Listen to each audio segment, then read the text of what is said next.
우리 옆에 분들 앞뒤 좌우 보시면서 서로 이렇게 한번 인사하시죠. 예수님이 이 땅에 오셨습니다. 우리 소리. 예수님이 이 땅에 오신 걸 믿으십니까? 다른 누가 아닌 나를 위해 여러분 이 땅에 오신 거 믿으십니까? 네, 나를 위해 이 땅에 오셨습니다. 그래서 진정으로 예수님께서 우리 가운데 베푸시는 그 풍성한 은혜 속에 우리 동부교회가 하나님께 영광 돌리는 동부교회 되기를 주님의 이름으로 축복합니다. 여러분, 일반적으로 한 나라의 건국 시조 아시죠? 한 나라의 왕, 창시자, 종교의 창시자들도 있습니다. 근데 이런 사람들의 이야기들이 있죠. 이야기들이, 탄생의 이야기들이 특히 매우 흥미롭습니다. 신비롭습니다. 우리가 여러분 잘 알고 있는 한국의 역사에 대해서 우리가 잘 알고 있죠. 고구려를 세운 주몽, 그리고 신라의 박혁거세. 어디서 태어났습니까, 여러분? 아래에서 태어났습니다. 사람이 여러분 아래에서 태어났습니다. 그래서 당군, 우리는 뭐라고 합니까? 당군의 탄생을 당군 신화라고 하죠. 신화. 픽션입니다, 여러분. 대부분 신격화한 픽션인 경우가 대부분입니다. 우리는 이것을 신화라고 합니다. 한 나라의 시조이자 왕으로서 자신의 국력과 위상을 높이기 위해서 인생의, 즉 탄생의 순간부터 이미 부풀려진 이야기로 시작합니다. 그런데 여러분 살펴보십시오. 대한민국, 여러분 예를 들어 고구려를 세운 주목도 온 인류를 대표하지는 않죠. 대표하지 않습니다. 당군이 온 인류를 대표하지 않죠. 대표하지 않습니다, 여러분. 이렇게 작은 한 나라조차도 왕이 태어날 때에 부풀려서 꼭 온 인류를 대표하는 신인 것처럼 묘사한다는 것이죠. 온 인류를 대변하는 구원자도 아닌 지극히 작은 한 나라의 왕조차도 탄생의 이야기부터가 그 위상에 여러분 하늘을 찌릅니다. 하늘을 찌르죠. 그에 비해 여러분 성경에서 말하는 진짜 인류의 구원자이신 예수님의 탄생 이야기, 여러분 잘 아시죠? 이 탄생 이야기는 다른 우리가 알고 있는 신화와는 비교조차 안 될 정도로 매우 초라합니다. 비교할 수가 없습니다, 여러분. 성경에서는 여러분 자세히 살펴보면 이 예수님의 탄생 이야기를 우리가 생각할 때에 진짜 인류를 대표하는 메시아라면 하늘에서 내려오든지 영광스럽게 궁궐에서 태어나든지 이런 상상을 할 수 있는데 그렇게 성경에서는 이야기하지 않는다는 겁니다. 예수님이 왜 이 땅에 어떻게 탄생하셨는지에 대해서 성경은 솔직하고 과감하게 우리 가운데 이야기해주고 있다는 것이죠. 그래서 여러분 예수님이 이 땅에 오신 것 자체가, 탄생하는 것 그 자체가 우리 인류의 여러분 핵심입니다. 구원의 핵심인 것입니다. 성경에서 여러분 예수님을 구약부터 신약까지 지속적으로 메시아임을 선포하셨죠. 구약에서는 하나님께서 선지자들을 통하여서 이 땅에 메시아가 올 것이다 라고 지속적으로 언급했습니다.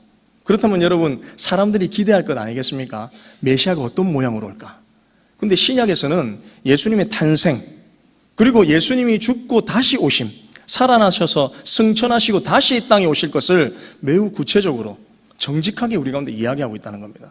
특히 오늘 여러분 본문에 등장하는 이 탄생의 이야기는 정말 어떤 나라의 왕과들과는 비교할 수 없을 조차 예수님은 너무나도 초라하고 비참한 모습으로 이 땅에 탄생하셨다는 것을 성경에서는 우리 가운데 이야기해주고 있습니다. 그러나 여러분 중요한 건 무엇이냐? 한 나라의 왕과는 비교조차 할 수 없는 권위와 영광과 위엄을 가지신 구원자의 탄생이 너무 초라한데 이러한 예수님의 탄생은 픽션이 아닙니다, 여러분. 거짓이 아닙니다. 진짜라는 겁니다. 그 가운데에 하나님의 오묘한 뜻이, 그 탄생 가운데 하나님의 오묘한 뜻이 내포되어 있다는 것이죠. 그 의미를 우리는 분명히 알아야 됩니다. 오늘 여러분 본문 누가복음 2장을 보면 예수님의 탄생에 관한 기록이 매우 비교적 구체적으로 잘 나와 있습니다. 먼저 1절을 보면 예수님의 시대적 배경이 나오죠. 당시 이스라엘은 로마 제국의 식민지였습니다. 여러분 우리나라도 일본의 식민지였지 않습니까? 그 아픔과 서러움을 잘 알죠. 로마 제국의 식민지였습니다. 물론 유대뿐만 아니라 주변의 여러 나라들이 당시에 로마가 세계의 중심이었기 때문에 로마의 그 국력과 힘을 통해서 수많은 나라들을 정복한 건 사실입니다. 하지만 여러분 식민지가 된다는 것 자체는 매우 서글픈 일이죠. 예수님이 탄생하던 당시 로마의 황제 가이사 아구스도는 자신의 식민지 백성을 효과적으로 통치하기 위해서 어떤 일들을 벌이느냐. 오늘 본문에 나와 있는 것처럼 호정령, 이걸 다른 말로 하면 인구조사입니다. 인구조사. 여러분, 당시에 왕들이 인구조사를 많이 펼쳤는데 인구조사를 여러분 왜 하겠습니까? 인구조사를 자신의 왕권의 강화, 내가 이 정도로 통치했는데 주변의 나라의 인구들이 얼만큼 되는지 통해서, 그 통계를 통해서 자신의 위험을 알리는 겁니다. 내가 이 정도다, 내가 이 나라뿐만 아니라 주변의 나라를 식민지로 만들면서 이렇게 통치하고 있다, 인구도 이렇다, 국력도 이렇다라는 것을 세상 사람들 가운데 선포하기 위함입니다. 교만이 깔려있는 것이죠. 우리가 잘 아는 여러분 다윗의 인구조사 잘 알고 있죠. 다윗도 이러한 일들 때문에 하나님께 징계를 받은 겁니다. 즉 당시 로마의 법은 자신이 지금 거주하고 있는 곳에서 인구조사를 해도 전혀 상관없었습니다. 예를 들어서 여러분, 제가 고향은 부산인데 서울에서 살고 있다. 그럼 서울에서 그냥 인구조사를 해도 상관없다는 것이죠. 그런데 이때 당시에 유대 사람들은 그렇지 않았습니다. 모두 고향으로 다 내려갔습니다. 아무리 멀지라도. 왜냐하면 자신의 고향으로 내려온 이유는 자신들의 조상이 살던 고향으로 내려가서 인구조사를 하는 것이 자신들만의 관습이었기 때문에 로마도 그들의 관습을 그냥 허용했던 것이죠. 좋다. 예를 들어서 로마에 남고 싶은 사람들은 남아서 인구조사 받고, 아니면 너희들이 고향으로 내려가고 싶으면 내려가서 인구조사 받으라는 거죠. 이걸 허용했습니다. 근데 중요한 것은 무엇이냐? 당시 이미 성령으로 아기를 잉태하고 있었던 마리아는 어디에 살고 있었느냐? 우리가 잘 아는 갈릴리 나사렛입니다. 당시 이스라엘의 북쪽 지방입니다. 그런데 호적을 하기 위해 약혼자 요셉과 함께 그의 고향으로 여러분 돌아가게 됩니다.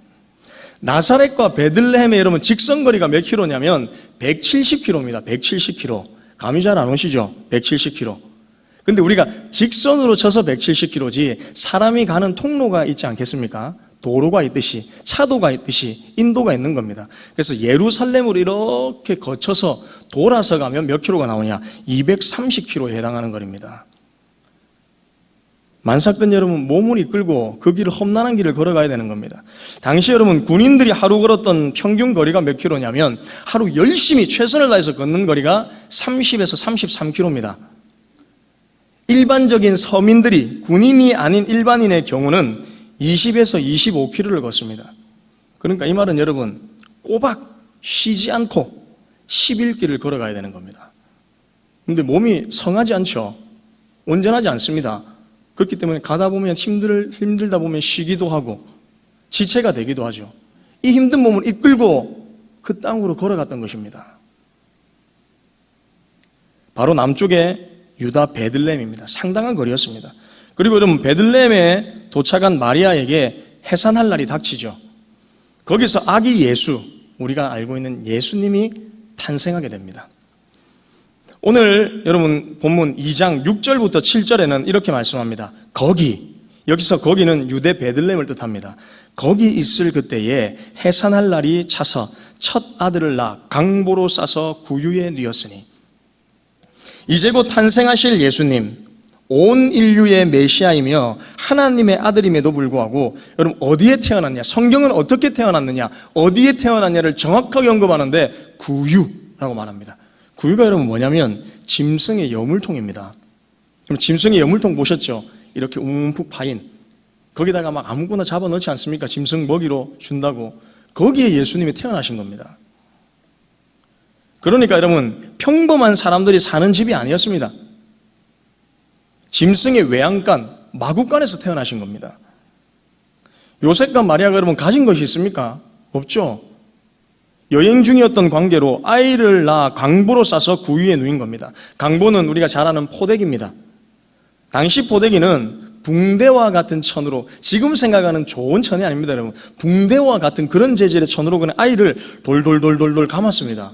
그래서 멀리서 보면 죽은 시체 미이라처럼 보이는 겁니다. 그런데 아마 여러분 생각해 보십시오. 먼 길을 걸어오는 도중에 아무리 깨끗한 포대기를 가져왔다 할지라도 포대기가 성하지 않았겠죠. 많이 낡았을 겁니다.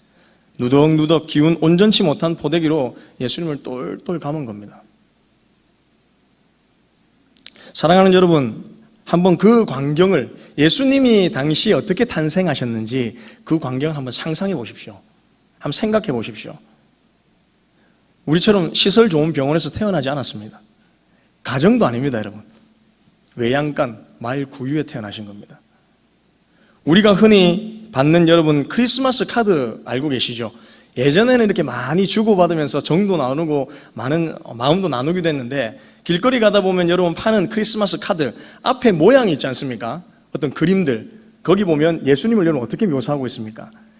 꼭 행복한 가정집에 태어난 것처럼 마리아와 요셉이 예수님을 이렇게 안고 있는 모습, 그것만 보면 여러분 굉장히 편안하게 예수님이 태어나신 것처럼 묘사하고 있죠. 꼭 동화적이고 매우 목가적인 분위기를 연출하게끔 만들어놨습니다. 그걸 보면서 아유, 예수님 왜 이렇게 고생하셨을까, 이렇게 느끼는 사람 여러분 아무도 없습니다. 아우, 편안한 분위기 속에서 카드를 우리가 그냥 접하는 겁니다. 여러분, 상식적으로 이게 여러분 말이 안 되는 이야기죠. 상식적으로 이해가 되지 않는 예수님의 탄생입니다. 온 인류를 구원하겠다는 메시아가 화려한 궁궐도 아니고 평범한 사람들이 태어나는 가정도 아니었습니다. 당시 여러분, 마국간은 무엇이냐면 우리가 생각하는 어떤 집 곡간 같은 곳이 아니라 동굴이었습니다.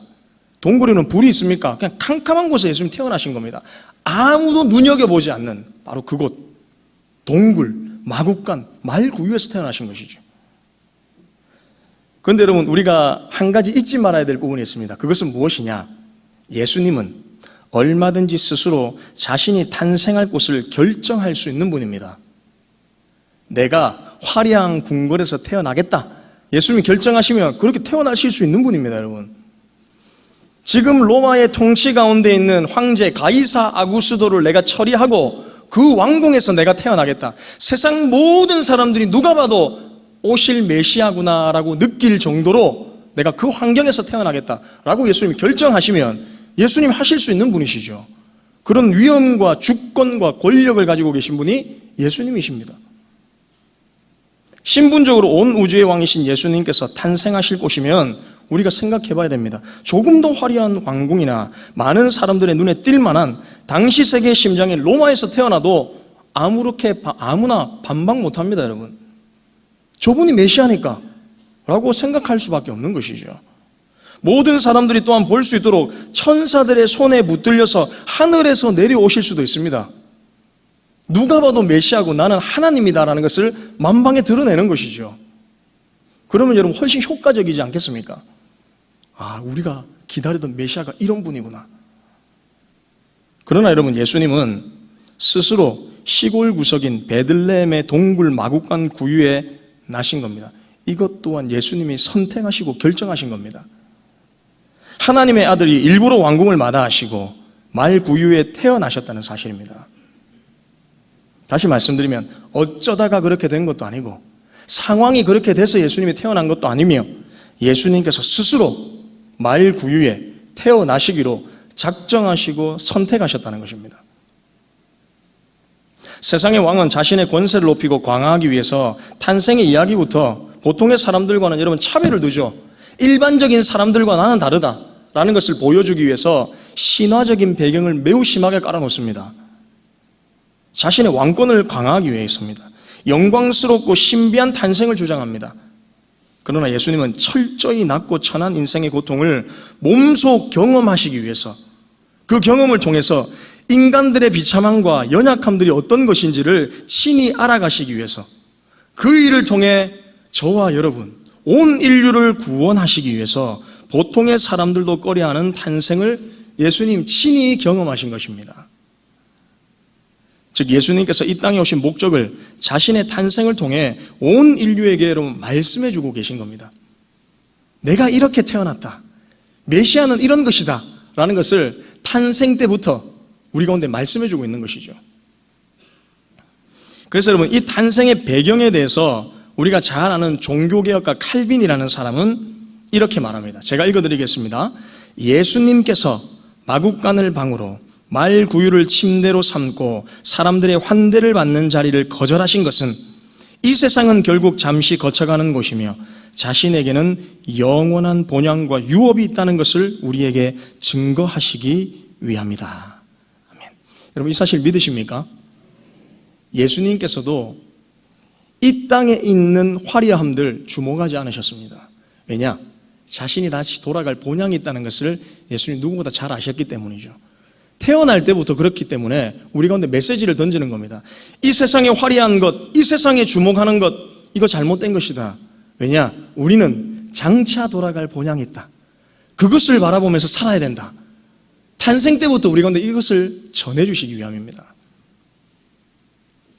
그런데 여러분, 본문을 보면 예수님께서 구유에서 탄생할 수밖에 없는 여러 이유들 가운데에 특별히 어떤 이유를 정확하게 우리 가운데 지적하고 있습니다. 7절 하반절을 보시면 이렇게 되어 있죠. 이는 여관에 있을 곳이 없음이라라.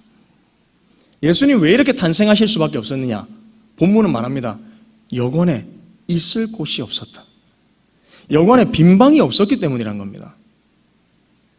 요셉이 만삭의 마리아를 데리고 다니면서 방을 구하는데 여관마다 빈방이 없다고 거절할 때는 얼마나 당황하고 다급했을까요?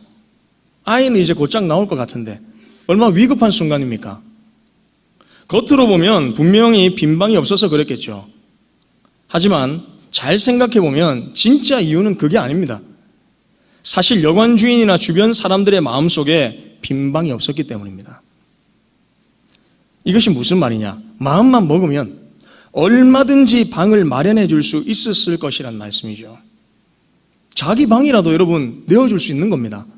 다급한 한 여인, 만삭의 몸을 가지고 있는 다급한 한 여인, 그리고 그 가정을 보면서 불쌍하고 긍휼한 마음이 있었다면, 급한 마음이 있었다면 자신의 방이라도 얼마든지 빈 방으로 내어줄 수 있었던 것이죠. 즉 이 말은 자기 마음에 예수님을 맞아들일 빈 방이 없었다는 겁니다. 그 불쌍한 여인과 태중의 아이를 위해 방을 마련해 줄 수 있는 마음의 여유가 없었던 것이죠. 그래서 그들은 눈앞에서 성탄하시는 하나님의 아들을 거부하는 기회를 놓치고 말았던 겁니다. 요한복음 1장 10절과 11절에서도 이렇게 말씀합니다. 이건 우리 다 같이 한번 읽어보겠습니다. 시작.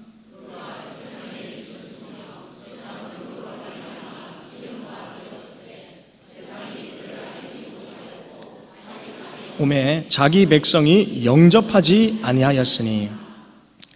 여러분, 중요한 사실은 무엇이냐? 요한복음 1장 10절부터 11절에도 말씀하듯이 예수님이 이 땅에 오셨지만 어느 누구도 예수님을 영접하지 않았다는 겁니다.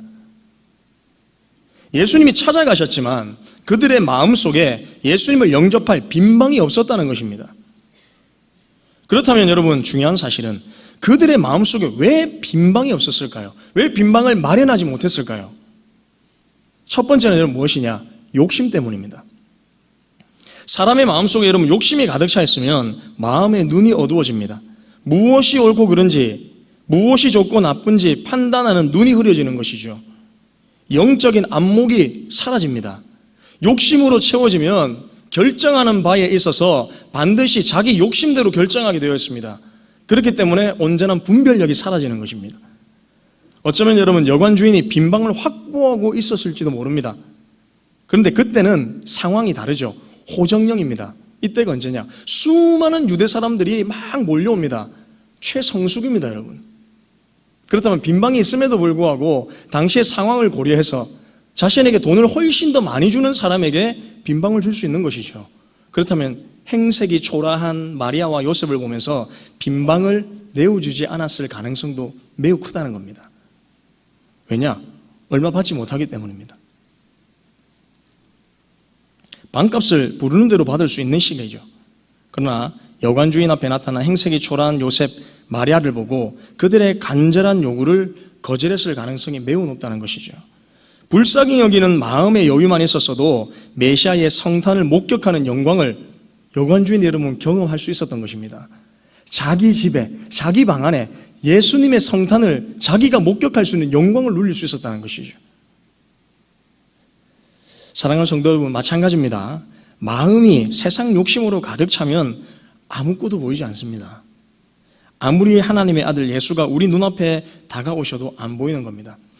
옆에 가까이 다가오셔서 친히 말씀해 주셔도 말씀이 들리지 않는 겁니다. 즉 눈앞이 깜깜해지는 것이죠. 예수님의 공생애 중에 한 부자 청년이 찾아옵니다. 그는 영생에 관심이 있었지만 예수님이 말씀하시죠. 모든 율법을 네가 다 지켰구나. 그렇다면 세상적 안목이 아니라 네가 지킨 것뿐만 아니라 네가 가진 모든 재산을 다 팔아서 가난한 자에게 다 나누어 주고 나를 따르라. 이렇게 했을 때 여러분, 부자 청년이 어떻게 행동합니까? 마태복음 19장 22절에 이렇게 말씀합니다. 그 청년이 재물이 많음으로 이 말씀을 듣고 근심하며 가니라. 그 청년의 마음속에 물질에 대한 욕심이 가득하므로 예수님을 따르고 예수님을 마음속에 모실 여유가 없었던 겁니다. 자신은 말로는 예수님 저 제자 되고 싶습니다. 율법 다 지켰습니다. 어떻습니까? 충분히 자격되지요? 라고 얘기했지만 예수님 말씀합니다. 내가 보니 네가 참 돈이 많은 것 같은데 그렇다면 네가 가진 거 다 가난한 사람들에게 나누어 주고 진짜 영생을 구한다면 나를 따르라. 그런데 청년은 근심하며 예수님을 떠나버렸습니다. 제자가 될 수 있는 기회를 놓친 것이죠. 사랑하는 여러분, 세상적 안목과 욕심을 내려놓아야지만 우리 안에 예수님을 모실 빈방을 마련할 수 있습니다. 이 사실을 믿으시기 바랍니다. 두 번째는 여러분 쾌락입니다. 그들은 쾌락에 빠져서 마음속에 빈방이 없었습니다. 당시 베들레헴에 올라온 사람들은 오랜만에 여러분 누구를 만났겠습니까? 친척도 만나고 자기와 친한 사람들도 같이 만났겠죠. 또 이런저런 이야기를 나누면서 흥청망청하면서 함께 사람들과 이야기 나누면서 그 시간들을 보냈을 것입니다. 흥겨운 시간을 보내고 있었을 것이죠. 부어라 마셔라 즐거움과 향락에 빠져있는 그들에게 어찌 보면 요셉과 마리아가 찾아왔을 때에 그들 눈에는 안중에도 없는 것이죠. 즐거움이, 쾌락이 그들 이미 사로잡고 있는 겁니다. 아무리 요셉과 마리아에게 긴급하게 빈방이 있습니까? 우리 좀 살려주십시오. 급합니다. 빈방이 있습니까? 라고 문을 두드려도 울부짖듯 소리쳐도 그 소리가 귀에 들어오지 않는 겁니다. 만일 여러분 예를 들어서 요셉과 마리아가 큰 소리로 빈방이 있습니까? 라고 얘기했을 때에 그 중에 많은 손님들 중에 한 사람이라도 마음의 긍휼함과 그 마음의 여유가 있었다면 그 사람들을 보며 자기 방을 내어줄 수도 있었던 것이죠. 창세기 여러분 19장에 보면 소돔성이 멸망할 당시 그곳 사람들도 쾌락에 젖어 하나님의 말씀이 귀에 들리지 않았습니다. 그들의 마음속에 하나님의 말씀을 받을 만한 여유가 없었던 겁니다. 심지어 여러분 롯이 멸망 직전 자신의 가족들을 살리기 위해 멸망을 이야기할 때에 그의 사위들이 한 이야기가 있습니다. 창세기 19장 14절에 이렇게 얘기합니다. 그의 사위들은 농담으로 여겼더라. 이제 급하다. 하나님의 심판이 임한다. 소돔과 고모라는 멸망할 것이다. 불과 유황이 우리 가운데 떨어진다. 어서 도망치자. 그 말을 듣고 사위가 어떻게 얘기했느냐? 장인어른 농담하지 마십시오. 거짓말하지 마십시오. 지금 이렇게 세상이 평안한데 어떻게 불과 유황이 떨어져서 우리가 멸망합니까? 라고 이야기했던 겁니다. 농담으로 여겼습니다. 오늘의 세태를 여러분 보십시오. 성탄절의 주인공인 예수님을 밀어낸 이상한 성탄절이 여러분 되어버렸죠. 크리스마스, 우리 성탄절 크리스마스라고 하는데 원래 여러분 이것은 라틴어입니다. 라틴어, 그리스도를 의미하는 크리스투스와 모임을 의미하는 마사의 합성어입니다. 그리스도의 탄생을 기념하는 모임의 가톨릭 예식을 여러분 크리스마스라고 하는 겁니다. 그래서 우리 개신교회는 어떻게 이것을 받아들이냐? 그리스도를 예배하는 날. 무슨 뜻입니까? 성탄절은 여러분 세상의 즐거움과 쾌락을 추구하는 날이 아니라 12월 25일 가장 놀기 좋은 날 휴일을 빼서 함께 놀러 다니는 날이 아니라 하나님의 아들 예수 그리스도의 탄생을 기념하고 함께 모여 예배하는 날이라는 겁니다. 성탄절의 그 말의 뜻에 이미 그것이 포함되어 있는 것이죠. 그런데 여러분 수많은 사람들이 예수님의 탄생의 의미를 보지 못하죠. 어찌 보면 보지 않는 것 같습니다. 세상 향락에 빠져 예수님을 영접할 마음의 여유를 가지지 않죠. 쾌락과 즐거움은 좋은데 예수는 싫다는 겁니다.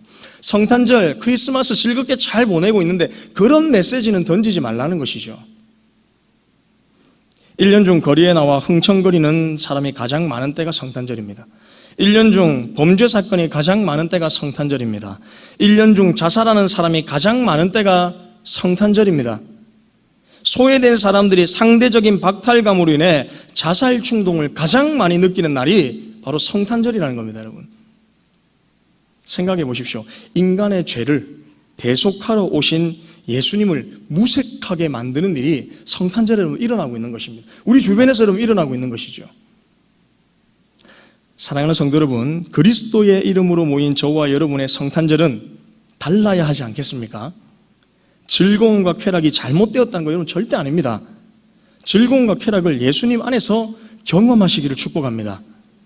성탄의 의미를 무색하게 만드는 세상적 안목의 쾌락을 내려놓고 예수님으로 인해 기뻐하시기를 축복합니다.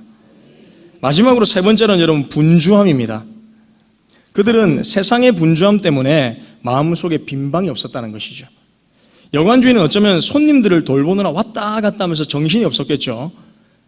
그래서 방을 달라고 간청하는 요셉과 마리아가 단지 그냥 지나가는 귀찮은 존재로 여겨졌을 수도 있습니다. 바쁜데 불러가지고 빈방도 없는데 이렇게 여겼을 수도 있죠. 그 분주함 때문에 예수님을 영접하는 기회를 주인이 놓치고 만 것입니다. 예수님께서 여러분 큰 잔치 비유, 누가복음 14장에 보면 큰 잔치 비유를 말씀합니다. 어느 주인이 큰 잔치를 준비하고 종들을 보내서 사람들을 초청합니다. 저기서 사람들을 초청하고 데리고 와라. 내가 잔치를 준비하겠다. 그런데 하나같이 핑계를 대고 오지 않죠. 밭을 샀으니 제가 못 가겠습니다. 좀 관리를 해야 됩니다. 소를 샀으니 소를 좀 시험해 봐야 될 것 같습니다. 저는 장가 들었으니 못 갈 것 같습니다. 라고 이야기합니다. 즉 세상의 분주함 때문에 예수님을 영접할 마음의 여유가 사라져버린 것이죠. 초청하셔도 응답하지 않고 오지 않는다는 겁니다. 마음의 여유가 없기 때문입니다. 분주함 때문에. 맡은 일에 최선을 다해 살아가는 것, 무엇보다 중요한 성경의 가르침입니다. 오해하시면 안 됩니다. 자기가 하고 있는 게 다 때려치우고 그냥 하나님만 예배하라는 말인가? 이 말이 아닙니다, 여러분. 하나님께서 맡겨진 사명들, 각자의 자리에서 최선을 다하는 것 매우 중요한 일이죠. 그러나 그 삶의 내용에 있어서 우리의 영혼을 피폐하게 만든다면 무엇인가 잘못되어 있다는 겁니다. 분주함을 핑계로 예수님에 대해 또한 그 나라와 영광에 대해 자기 인생과 영혼에 대해서 생각할 여유조차 없는 삶을 살고 있지는 않은지 여러분 살펴보십시오. 세상의 분주함을 여러분 내려놓으시기를 축복합니다. 여러분 그 분주함들, 그 바쁨 가운데서도 예수님을 찾는 여유, 우리 속에 빈방을 마련해 놓고 예수님을 모시며 그 분주함 속에서도 예수님과 함께 동행하며 살아가는 저와 여러분들 되시기를 축복합니다. 성경은 그것을 우리 가운데 끊임없이 말씀하고 있죠. 그래서 우리는 여러분 성탄절 이제 다가오는 성탄절이 있지 않습니까? 이 성탄절을 여러분 깊이 묵상하시면서 매일매일 묵상하시면 더 좋겠죠. 기억하십시오. 하루하루 살아갈 때마다 예수님, 제가 분주함 때문에, 쾌락 때문에, 세상 즐거움 때문에, 욕심 때문에 빈방이 없는 건 아닙니까? 내 빈방 탁 마련해놓고 예수님과 함께 동행하며 살길 원합니다. 그렇게 고백하며 나아가는 저와 여러분들 되시기를 축복합니다. 말씀 마무리하겠습니다. 사랑하는 성도 여러분, 컴퓨터에 중요한 파일을 저장하거나 핸드폰에 중요한 앱을 깔아야 할 때 여러분 어떻게 하십니까? 아무것도 안 하십니까? 공간이 부족하다라는 메시지가 딱 뜨면 어떻게 하십니까? 쓸데없는 것들 다 지워버리죠. 내 요즘 요 앱 안 쓰는데, 컴퓨터에 저장해 놓은 거 요거 파일 안 쓰는데 쓰레기통에, 휴지통에 그냥 다 버립니다. 그래야지만 중요한 문서, 파일, 앱을 깔 수 있는 겁니다. 마찬가지입니다, 여러분. 우리 속에 더 중요한 예수님을 모셔드려야 되는데 쓸모없는 것들로 가득 채워지고 있진 않는지, 그것이 있다면 여러분 휴지통에 버리셔야 됩니다. 더 중요한 예수님을 우리 속에 모셔드려야 된다는 것이죠. 내 마음에 아기 예수를 영접할 빈방이 있습니까? 예수님의 탄생은 예수님 자신이 있어야 할 보좌를 버리고 이 땅에 오신 사건입니다.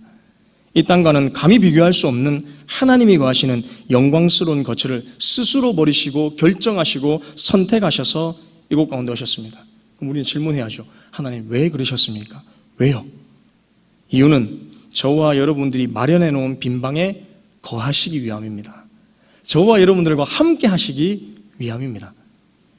각자의 빈방은 다 다릅니다. 누추해도 여러분 상관없습니다. 우리의 빈방이 누추해도 상관없습니다. 중요한 사실은 우리가 예수님만을 모시기 위해 드리는 빈방이면 된다는 겁니다. 예수님으로 채우십시오. 거기서 예수님과 함께 사시는 겁니다. 성탄절 맞이하면서 우리에게 가장 중요한 게 무엇이겠습니까? 우리 속에 예수님을 모셔드릴 빈방을 준비하는 것입니다. 얼마 남지 않은 성탄의 날을 기억하며 아무쪼록 저와 여러분들의 마음속에 예수님이 찾아오실 수 있도록 빈방을 마련해 놓으십시오. 그래서 우리의 세상적 욕심과 쾌락과 분주함을 내려놓고 예수님을 위한 빈방을 마련해 놓으며 예수님을 모심으로 우리의 마음속에 진정한 천국이 이루어지는 삶, 성탄의 기쁨을 누리는 삶, 또한 예수님의 오심을 많은 이들에게 증거하는 삶을 살아가는 저와 우리 모든 성도님들 다 되시기를 주님의 이름으로 축복합니다. 기도하겠습니다. 하나님, 인간의 몸을 입으시고 이 땅에 아기 예수로 탄생하셨습니다. 태어나실 때부터 인간의 모든 연약함과 비참함을 다 경험하시고 우리를 구원하시기 위한 그 하나님의 놀라운 계획이 예수 그리스도 안에 있음을 우리가 고백합니다. 누구보다 큰 영광과 존귀와 위엄을 받으실 분이 가장 낮은 자리에 이 땅에 오셨다는 사실을 우리가 잊지 않게 하여 주시옵소서. 우리를 위한 성탄이 되지 않게 하여 주시고 예수님을 모시기 위한 빈방을 모두 각자가 다 마련해 놓으며 그 예수님을 우리의 중심에 모시며 영원한 천국을 누리는 삶, 성탄의 기쁨을 누리는 삶을 살아갈 수 있도록 축복하여 주시옵소서. 감사드립니다. 예수님의 이름으로 기도합니다. 아멘.